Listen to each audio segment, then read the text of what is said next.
सन्माननीय व्यासपीठावरील उपस्थित मान्यवर, परीक्षक, निरीक्षक, स्पर्धक आणि माझ्या बालमित्रांनो, मी प्रांजली गणेश भंडारे, जिल्हा परिषद प्राथमिक शाळा वडकी, इयत्ता 6वी ब. खरं तर स्पर्धेसाठी असलेले सर्वच विषय अतिशय छान आहेत, परंतु त्यातूनच मी विषय निवडते पर्यावरण आणि विकास. हिरवा शालू नेसून नटली अवनी धरती वसुंधरा, हिरवा शालू नेसून नटली अवनी धरती वसुंधरा, सौंदर्यतेचे अबाधित ठेवण्यात पर्यावरण रक्षणाची कास धरा, सौंदर्यतेचे अबाधित ठेवण्यात पर्यावरण रक्षणाची कास धरा. अन्न, वस्त्र, निवारा या माणसाच्या मूलभूत गरजा आहेत, पण आज पाहायला गेलं तर वीज, रस्ते आणि पाणी या माणसाच्या मूलभूत गरजा आपल्याला पाहायला मिळतात. चांगले रस्ते, वीज पुरवठा, औद्योगिकीकरण यातून विकास तर होतोच आणि ती काळाची गरज पण आहे. यातून बऱ्याच अंशी वृक्षतोड, खोदकाम होत असते, त्यातून पर्यावरणाचा ऱ्हासही होतो. आजच्या काळात पर्यावरण समस्येने गंभीर स्वरूप धारण केले आहे. पर्यावरण संवर्धनाकरिता प्लास्टिक बंदी, वृक्ष लागवड, पाणी बचत आदी उपायांचा अवलंब करण्यास सांगितले जाते. पुढे जाऊन पर्यावरण विकासाचा संवर्धनाचा विचार व्हायला हवा. भावी पिढ्यांसाठी असा एक विकासाचा जन्मजात दृष्टिकोन अंगीकारत आपण पर्यावरण संवर्धन करू शकतो. शाश्वत विकासाचा दृष्टिकोन घेऊन विकासाची धोरणे आखली तर ऱ्हासमान पर्यावरणाचा विकास होण्याबरोबरच भावी पिढ्यांचे जीवन समृद्ध होऊ शकते. पर्यावरण की विकास हा प्रश्न आपल्याकडे वारंवार चर्चेला जातो.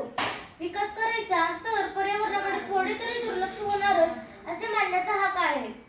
पर्यावरणाचा व मानवी समाजाचा विकास हातात हात घालून होऊ शकतो. कोणताही विकास करत असताना एक वृक्ष तोडला तर इतर कोणत्याही ठिकाणी 10 वृक्ष लावली पाहिजेत. कारखान्यातून निघणाऱ्या व इतर सांडपाण्यावर प्रक्रिया केल्या पाहिजेत व हे पाणी नदीत न सोडता त्याचा जास्तीत जास्त जमिनीत मुरवण्याचा प्रयत्न केला पाहिजे. प्लास्टिक पिशव्यांचा वापर करणे पूर्णपणे बंद केले पाहिजे, कारण त्यातूनच पर्यावरणाचे खूपच नुकसान होताना दिसून येते. मला वाटते प्लास्टिक पिशव्यांचा वापर करणे बंदच व्हावे व त्याचबरोबर हे बनवणारे कारखाने सुद्धा बंद व्हावे, त्याशिवाय यावर पूर्ण बंदी येणार नाही. मला एक गीत आवर्जून म्हणावेसे वाटते, पण मला आवडलेले त्यातील 2 कडवी. या नद्या नव्हे रे गंगा, संजीवन तुझला देती, तू करुणी जल अपवित्र का पाप घेतसे माथी, हे पात्र नद्यांचे सुखमय कर दुसरीकडे वळते आहे, हे पात्र नद्यांचे सुखमय कर दुसरीकडे वळते आहे, ही वसुंधरा जनसंख्येच्या भाराने रडते आहे, ही वसुंधरा जनसंख्येच्या भाराने रडते आहे.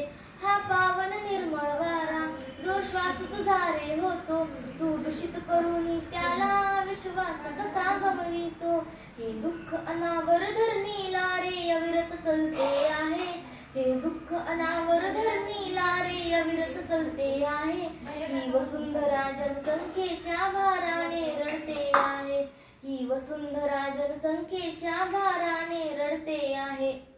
हे गीत जेव्हा जेव्हा मी ऐकते तेव्हा अंगावर शहारे येतात. इतकी सुंदर शब्दरचना आणि पर्यावरण जपण्यासाठी केलेला उद्देश मनाला स्पर्श करून जातो.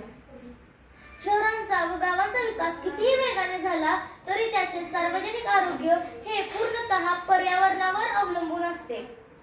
पर्यावरण आणि विकास यांची सांगड घातल्याशिवाय शहरांची प्रगती होऊ शकत नाही, हे सूत्र आज अनेक प्रगत देशांनीही मान्य केले आहे.